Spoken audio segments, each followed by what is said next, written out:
महाराज जी, आज की जनरेशन बहुत कंफ्यूज्ड है। किसी को करियर का तनाव है, किसी को रिलेशनशिप का, किसी को फेलियर का डर। लोग बाहर से हंसते हैं लेकिन अंदर से टूट चुके हैं। क्या हमारे शास्त्रों में ऐसी कोई कथा है जो इंसान को फिर से खड़ा कर सके? पुत्र, सनातन धर्म केवल पूजा पाठ नहीं है। यह मनुष्य के भीतर छुपी शक्ति को जगाने का मार्ग है। और अगर किसी एक कथा में पूरे जीवन का रहस्य छुपा है तो वो कथा है हनुमान की। महाराज जी, हनुमान जी को लोग शक्ति का प्रतीक मानते हैं, लेकिन क्या वे बचपन से ही इतने महान थे? हाँ पुत्र, हनुमान जी साधारण बालक नहीं थे। उनके जन्म के पीछे भी दिव्य रहस्य था। वे भगवान शिव के अंश माने जाते हैं। उनके अंदर ऐसी ऊर्जा थी जिसे संभालना देवताओं के लिए भी कठिन था। कल्पना करो, एक छोटा बालक जिसके भीतर पूरा ब्रह्मांड समाया हो। क्या इसी कारण उन्होंने सूर्य को फल समझ लिया था? हाँ, एक दिन सुबह सुबह आकाश में लाल चमकता हुआ सूर्य निकला। बाल हनुमान ने उसे देखा और उन्हें लगा कोई सुंदर फल आसमान में लटका हुआ है। अब पुत्र, बच्चे के मन में छल नहीं होता। वो जो देखता है उसी को सत्य मानता है। हनुमान जी सीधे सूर्य की ओर उड़ पड़े। जैसे जैसे वे सूर्य के पास पहुंचने लगे, पूरा देवलोक भयभीत हो गया। देवताओं ने सोचा, यदि ये बालक सूर्य तक पहुंच गया तो सृष्टि का संतुलन बिगड़ जाएगा। फिर इंद्रदेव ने हमला किया? हाँ, देवराज इंद्र ने अपना वज्र चलाया। वज्र सीधे हनुमान जी की थोड़ी पर लगा। वे नीचे गिर पड़े। और यहीं से कहानी बदल जाती है पुत्र। जब पवन देव ने अपने पुत्र को घायल देखा, वे क्रोध से भर उठे।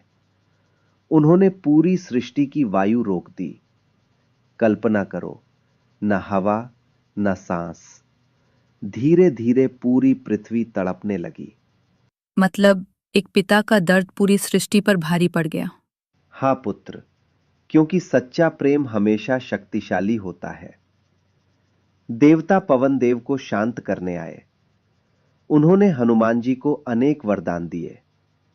ब्रह्मा जी ने कहा, कोई अस्त्र तुम्हें हानि नहीं पहुंचा सकेगा। अग्निदेव ने कहा, अग्नि तुम्हें जला नहीं पाएगी।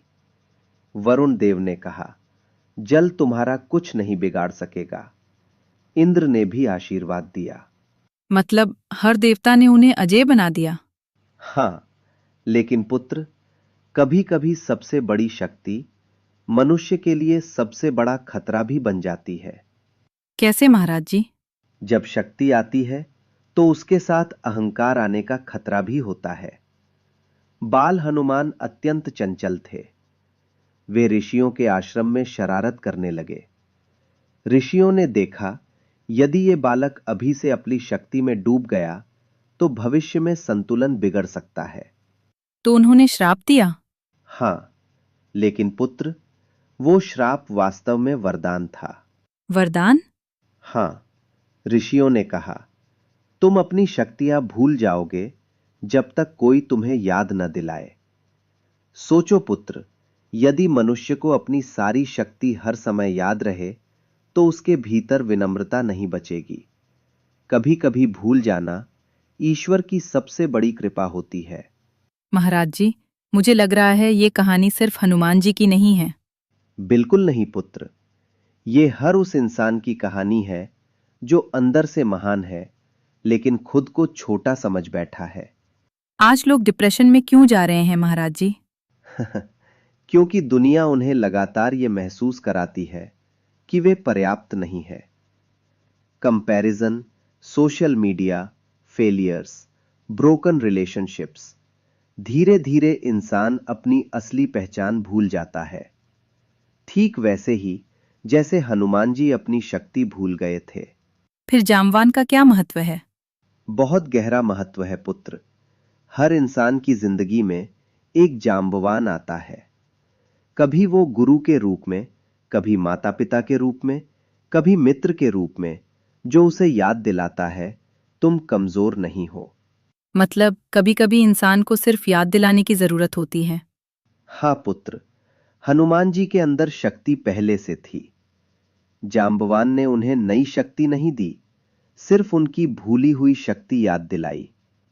और जैसे ही हनुमान जी को याद आया, उनका स्वरूप विशाल हो गया। उनकी आंखों में अग्नि चमकने लगी, पहाड़ कांप उठे, समुद्र गरजने लगा, और फिर उन्होंने वो छलांग लगाई जिसे संसार आज भी याद करता है।